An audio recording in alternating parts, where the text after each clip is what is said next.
Greetings, programs. Welcome back to the Game Grid. You're back with Gaming Magic Mark, and this is Baldur's Gate 3. And of course, what I've tried to do in this short video is try to convey which is the most fun class to play. And of course, the answer is very complicated, and it very much depends on you and your playstyle, what your favorite playstyle is. And so we'll just take a look at some of the ideas with this game. I mean, firstly, let's remember what kind of game we're in. We're in a Larian game, which means that even though we've only got 4 characters we can play with, they can all be so different and take on different roles in the game. The other thing is it's a Larian game, so there's verticality. Being able to get up to different levels, being able to control the battlefield, choke points, and so forth, is very, very important. Having minions is very important. So familiars, controlling undead, I think is super important to kind of break through just having the 4 characters that can do things on your turn. The other thing is it's a Larian game, and that means that there's while it isn't as significant as Divinity Original Sin 2, we do have fields and environmental effects, which means that characters like spellcasters that can actually create an oily, fiery battlefield for your enemies to kind of have real difficulty with, or a druid to create a sort of spiky, difficult terrain to go across. And again, wizards and sorcerers to create gas and smoke and stinking clouds and things like that is very, very useful. Going to be great in this game.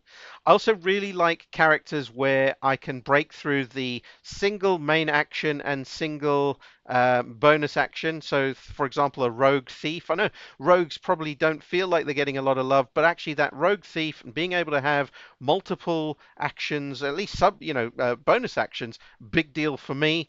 I really like casters. I like casters because they have answers for most things, and the way that you can set them up, you can set up answers to what you think is coming in the game.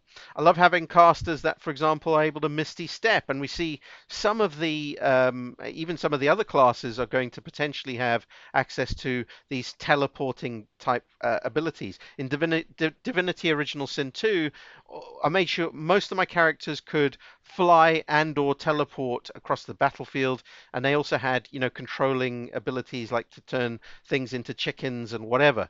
I love that. I love having the ability to overlay um, uh, you know environmental effects, but also overlay spells which can, potentially do damage to a large area. So you'll see actually of my 4 characters here, 3 of them are spellcasters and all have Cloud of Daggers. And what I'll end up doing, and have done many times in this playthrough, is actually set up 3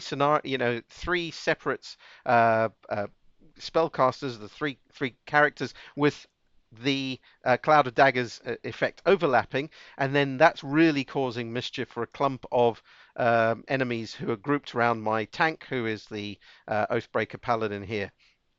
And so I love having options. I love having abilities to sort of react to everything. I love being able to throw something. I love being able to go to range and have someone snipe. I love being able to turn invisible, and that's important to me as well. Invisibility or one with shadows and other, um, you know, capabilities to actually escape from combat if you need to. I love the fact that you can push and pull characters across the battlefield. In some cases, for example, you Eldritch Blast or shove a particular enemy off a platform. Maybe that finishes them off for good. For example, one playthrough actually recently, I think it was this one, I actually pushed the hag into the hole near her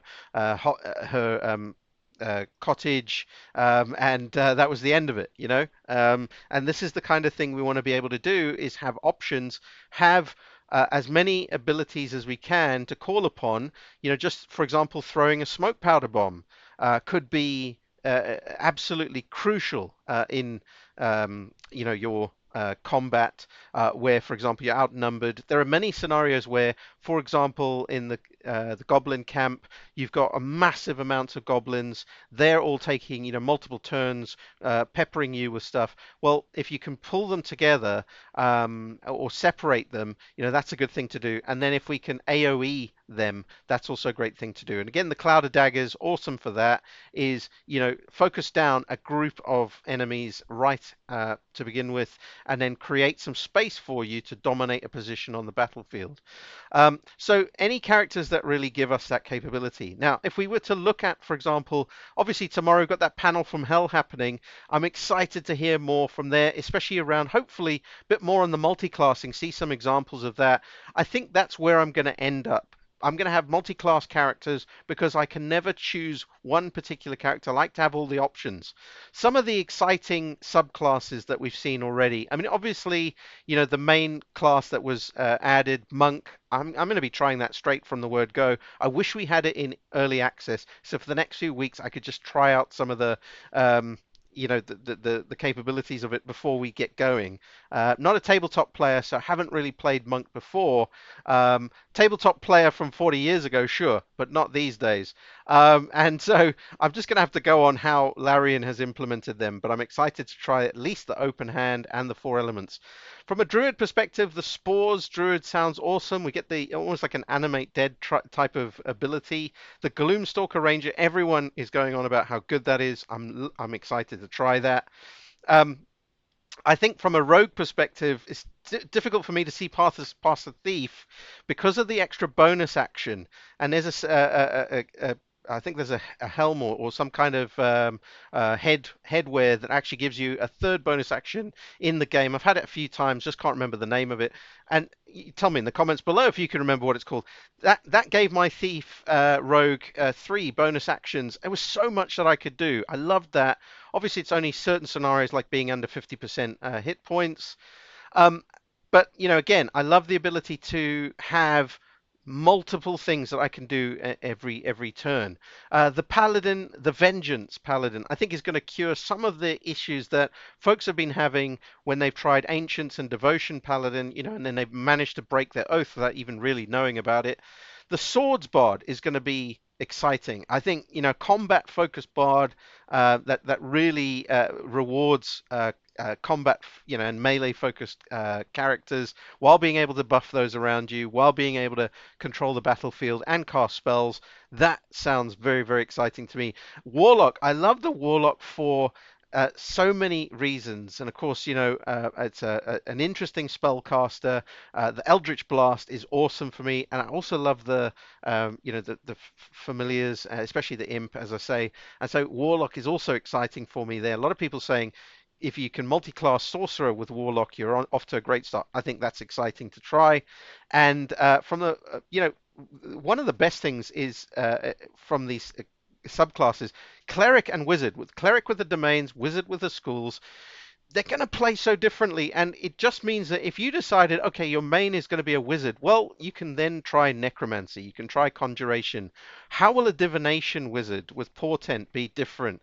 Illusion wizard, that sounds like it could be totally different to all the others, focusing on illusion spells, and that could be really, really exciting. From a cleric perspective, I'm really excited to try the Cleric of War. I think that could be a lot of fun from the point of view of almost acting as though you're a tank and the primary healer spellcaster of the group, and so then you've got three other slots so you can mix and match with your characters in the camp, and so super, super exciting. Which one is the most fun? There is no answer for me. There is no answer for you. I think what we're going to have to do is we're going to have to test out. We're going to settle on something. Everyone who's saying they're going to launch, on launch day, they're going to go with a particular character. I almost guarantee, that majority of folks are going to kind of want to try something else, maybe 5 to 10 levels in, before you actually get to end game, the end of Act 3 or whatever it is. And so there's going to be so much replayability, and that then also takes us into the realms of DLC. I know a lot of people are saying, well, it's a Larian game. Larian never does DLC. Well, this is a Baldur's Gate game. This is going to be going for years and years. There's also, other aspects here, which is we've got other subclasses. We've got other, classes even to potentially bring in. They've got so much scope to expand with other modules, other campaigns, the ability to maybe have some kind of combat mod like they did, or combat mode, shall I say? And then there's the mods. So, when what people in the community are going to start creating, wow, this could be absolutely amazing. So, which is the most fun class? Answer is depends on you. You're going to have to answer that for yourself. Tell me in the comments below, why are you picking a particular class? Which one are you picking for the start for the launch day and the 3 days before that for the early access purchases? Tell me which ones you're going to go with. Which ones are you leaning towards, and which ones do you have the most fun with in early access at the moment? Or if this is after launch day, which one surprised you? Tell me in the comments. Love to hear it.